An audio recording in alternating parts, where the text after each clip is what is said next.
If you're in a workplace and pathological things are happening, this is easy. I can tell you how you know if pathological things are happening at your workplace or they're happening with you. One of the two, but you can straighten that out. If you're being required to do things that make you weak and ashamed, then stop. Don't do them. Like one of the things I learned from Solzhenitsyn and Frankl was that systems go terribly out of control when people don't stop them when they're going mildly out of control. You know, and you might say, oh, I should just keep my goddamn head down and shut up. It's like, maybe you should. Like, that's not bad advice. You know, you don't want to make unnecessary enemies, and you don't need any more trouble than you need. But you got to ask yourself on a day-to-day basis, what makes you think you're not selling your soul? You know, and there's so much foolishness going on in the mid-level bureaucratic world now. That's where all the tyranny seems to be focused. And the reason that it multiplies is because sensible people say nothing when they should say something. And what's so strange about that is that there are way more sensible people than people who aren't sensible. They're just not as noisy. So what you'll turn out if, like, you know, so let's say something's bugging the hell out of you at work. Well, then you have to prepare to find another job. That's the first thing you have to do. I don't think that you should find another job, but you should prepare to find another job. And if possible, you should prepare to find a better job. Because if you can't tell someone to go to hell, then you can't negotiate with them. And if they've got you over a barrel, then you can't say anything. So you gotta set yourself up so you've got some mobility. And actually, that's a really good principle in your life, period. You should set yourself up so that you have a lateral move at hand. And then you should find out, well, are there things at work that are disturbing my soul? You know, and you find that out. First of all, you ask yourself, okay, I'm disturbed at work. Okay, I'm probably weak and deceitful and useless and lazy.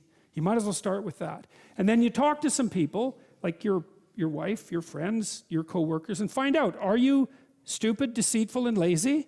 Or is there something not so good going on at work? And so if you can then eliminate your own personal pathology as a cause of your dissatisfaction, then maybe there's something rotten in the state of Denmark. And maybe you should say something about it before the whole goddamn thing collapses, because that can happen. It can happen in companies a lot faster than people ever think. You know, and you may find that, well, first of all, you may find if you say something, well, first of all, that's an adventure, that's for sure. That's a bloody adventure. And you have to do it carefully. And you have to be prepared for it. But it might be the best thing that ever happened to you. And the other thing is, if you're careful about it, you get your words right. Like, and this is strategic battle, right? It's not something you wander into carelessly. Then you may find that there's lots of people who feel exactly the same way you do, and that you've actually cottoned on to something. You're a canary in a coal mine, and not just some like psychopathic mouthpiece. So you got to ask yourself when you go and do what you do, like, is this making you stronger? Is this making you weaker? And if it's making you weaker, then you got to ask yourself, do you really want to be weaker? Because the weaker you get, the more you're tyrannized. And then worse than that, like, the weaker you get, the more bitter you get. And the more you'll work towards terrible things, the more you'll snap at your wife, the more you'll kick your kids, you know. Like, it's no joke to be tyrannized at work. And so I would say you have an ethical responsibility as a citizen to forthrightly confront creeping tyranny no matter where it occurs. And part of what we're learning, I would say, from these stories, if we're learning anything at all, is that if you're aimed at the good, which is a question you really got to ask yourself, you know, if you're genuinely aimed at the good, then take heart, because you're a lot stronger than you think. So it might be difficult, but it's not futile. If you get your words right, and you have something to say, there'll be an impact of those words. It might not be the impact that you would choose. But the other thing you got to tell people is, pick your poison.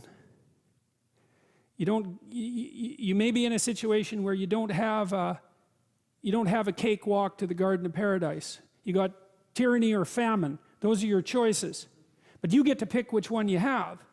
And I would say if you're being oppressed, and I mean in your soul, by what you're required to swallow at work, well, you think you're not paying a price for that?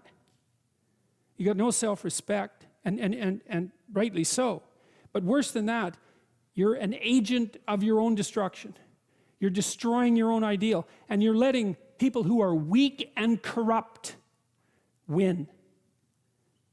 And if you stood up and stood up properly, but you have to put yourself in order to do this, at least to some degree, right? You can't do it casually. You have to do it from some position of preparedness and strength. Then what makes you think you couldn't scare them back into the corners? And that would be a good thing.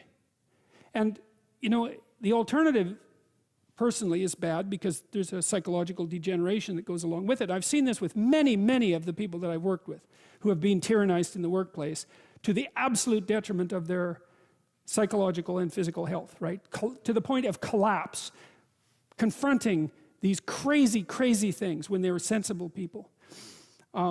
That's a terrible price to pay, man. Like, it's a bad price. And then, if the foolishness isn't dealt with at the local level, when it's still relatively trivial, then it will multiply until it's dealt with at the social level. And we're seeing signs of that already. Antifa is a good sign of that. You know, and problems that aren't solved multiply, and soon people fight. And you know, better to argue than to fight, unless you want to fight. And some people want to fight, and I can understand why, but I wouldn't recommend it, because